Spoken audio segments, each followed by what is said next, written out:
He's tired. His journey has been a long one. The strangeness began on the plane.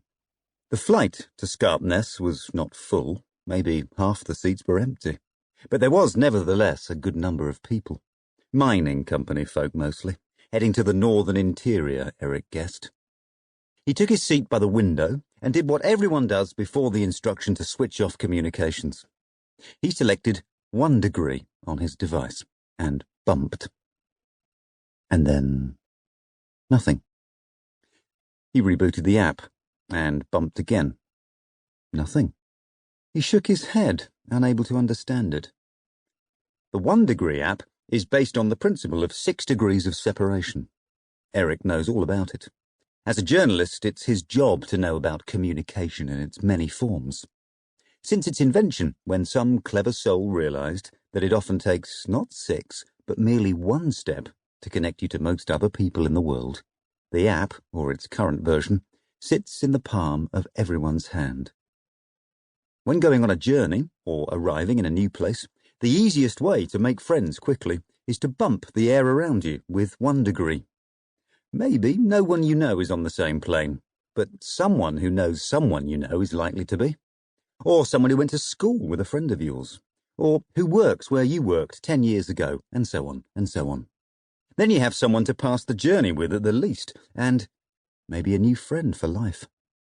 And although that's never happened to Eric, in all his years of using 1 degree on so many solitary journeys around the world, he's never failed to find some kind of link among a group of 100 or more who would otherwise have remained total strangers. So that's why he stared a moment longer at his device, wondering if the new version had a bug.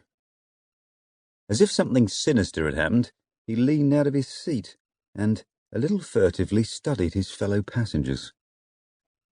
They were a tough lot. Miners, he thought.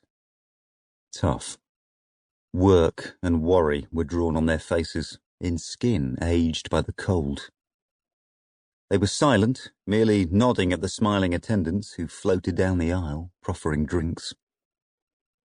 "You'll have to switch that off now, Mr. Seven," said a voice, and he turned to see one of them looking down at him. She checked her device, making sure she'd got his name right. He scratched the back of his head, pushed a badly behaved strand of dark brown hair out of his eyes. "Yes, sorry, right, only..." He looked at his device. "Yes, Mr. Seven?" He shook his head. How could he have managed not to bump anyone on the flight, not even at the weakest level of connection? "Nothing." The attendant smiled. "Very good. Have a nice flight, Mr. Seven." He did have a nice flight. The plane arrowed due north, clinging to the coast almost the whole way. It was spectacularly beautiful. The coastline was a broken fractal. The sea was deep blue.